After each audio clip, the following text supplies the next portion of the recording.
Assalamualaikum warahmatullahi wabarakatuh. Shalom. Di video ini saya akan membawakan materi tentang analisis jalur kritis dengan mata kuliah teori pengambilan keputusan. Sebelum saya melanjutkan ke materi ini, saya akan memperkenalkan diri saya. Perkenalkan, nama saya Yuliana Pujaya Dewi, kelas B Manajemen Reguler, dengan nomor induk mahasiswa 201904101426, dengan dosen pengasuh Pak Mike Stephenson Takoro, SEMM.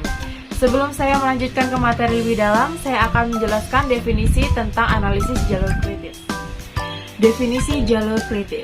Jalur kritis merupakan suatu kondisi atau keadaan yang dihadapi oleh seorang manajer dalam menempatkan analisis pada segi waktu atau time, biaya atau cost, serta latar belakang atau background dalam mengambil setiap keputusan. Selama ini, metode yang dipakai untuk memahami jalur kritis atau critical path method yang dianggap pendekatan masalah secara CPM memiliki nilai representatif tinggi yang bisa saja di masa depan ditemukan metode dan konsep lain yang dianggap visible.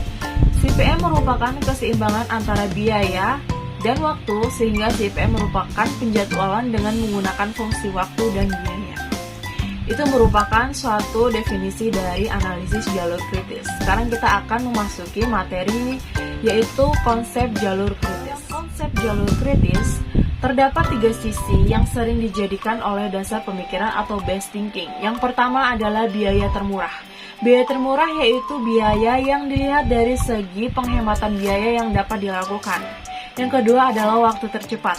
Waktu tercepat merupakan waktu dalam pengerjaan pekerjaan mempengaruhi pada penurunan biaya yang akan dikeluarkan, karena semakin lama waktu yang dibutuhkan, maka akan semakin besar biaya yang dikeluarkan. Yang ketiga adalah waktu terlama, bahwa semakin lama waktu yang dibutuhkan, maka semakin besar biaya yang akan dikeluarkan. Menurut Wallace Lumayan, untuk menggambarkan dan menjelaskan hubungan antara linear dan waktu, maka terdapat 4 kondisi aktivitas. Yang pertama adalah waktu normal atau normal time, yang kedua adalah biaya normal atau normal cost, yang ketiga adalah waktu terobosan atau crash time, dan yang keempat adalah biaya terobosan atau crash cost. Di dalam konsep jalur kritis, dalam melaksanakan atau menganalisis suatu bacaan yang berhubungan dengan jalur kritis sebagai seorang manajer produksi, ada 2 bentuk perhitungan yang biasa dipakai. Yang pertama adalah perhitungan maju atau forward computation, yang kedua adalah perhitungan mundur atau backward computation. Adapun manfaat memahami jalur kritis, yang pertama yaitu membantu memperkuat perencanaan di masa yang akan datang terhadap pengalaman yang telah dihadapi di masa sebelumnya. Yang kedua yaitu bisa memperkirakan besar biaya yang akan dikeluarkan, sehingga penyesuaian dalam pembuatan anggaran dapat dilakukan.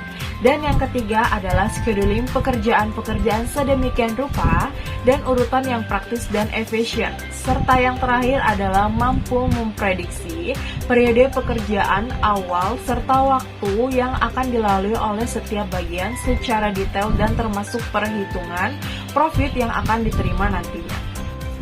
Selanjutnya kita akan mempelajari tentang beberapa kondisi dari jalur kritis. Yang pertama, sering ditemukan suatu kondisi keadaan yang dilakukan secara bersamaan atau awalnya dilakukan dengan jalur yang berbeda, namun bergerak secara bersamaan dan hasil akhir adalah menuju kepada satu tujuan. Yang kedua adalah kondisi diagram kerja yang berhubungan, di mana setiap bagian dilihat saling memiliki hubungan dalam membantu jaringan kerja.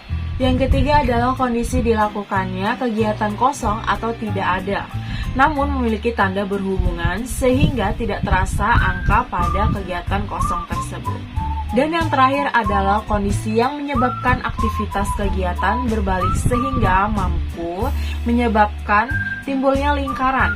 Kondisi ini terjadi di suatu pekerjaan yang dilihat terhadap apa yang sudah dilakukan. Jalur kritis sangat berhubungan dengan periode waktu. Untuk melakukan pekerjaan, ada perhitungan waktu yang ditempatkan, baik dalam waktu jam ataupun hari, dengan tujuan agar dapat diperhitungkan kapan kita mampu menyelesaikan suatu pekerjaan yang termasuk akan dilihat dalam periode-periode kritis dari pekerjaan ini. Secara teori dan praktik, seorang manajer produksi mampu memahami kondisi dan situasi yang memungkinkan timbulnya jalur kritis serta periode waktu yang akan terjadi nantinya. Adapun mekanisme yang harus diperhatikan hubungan antara jalur kritis dan periode waktu. Yang pertama adalah posisi aktivitas atau kegiatan dan waktu aktivitas kegiatan. Yang kedua adalah posisi waktu start dimulai dan waktu selesai yang terdapat pada setiap kegiatan. Dalam waktu konteks awal atau mulai dan waktu berakhir atau selesai ini, Hani Handoko memberikan pendapatnya dalam hal ini dikenal. Yang pertama adalah early start time, adalah waktu paling awal.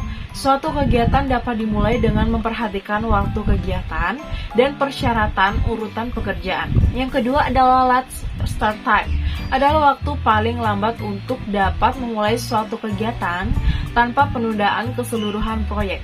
Yang ketiga adalah earliest finish time, adalah waktu yang paling awal suatu kegiatan dapat diselesaikan atau sama dengan early start time, waktu kegiatan yang diharapkan. Yang terakhir adalah late finish time, adalah waktu paling lambat untuk dapat menyelesaikan suatu kegiatan tanpa penundaan penyelesaian proyek secara keseluruhan, atau sama dengan late start time atau waktu kegiatan yang diharapkan. Selanjutnya ada hubungan antara jalur kritis dan aktivitas bisnis. Ada hubungan kuat antara jalur kritis dan aktivitas bisnis.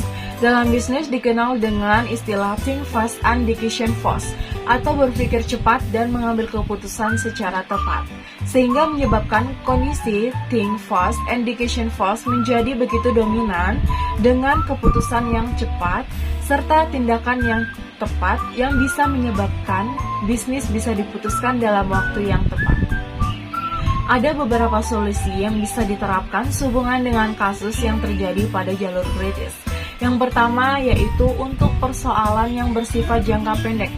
Sebaiknya diselesaikan dengan pendekatan jangka pendek seperti pesanan barang dalam kapasitas di luar kemampuan pabrik, maka solusi sebaiknya yaitu menerapkan konsep kerjasama dengan perusahaan rekanan untuk mengorder sejumlah pesanan agar dikerjakan oleh perusahaan rekanan sehingga jumlah pesanan dapat terjaga.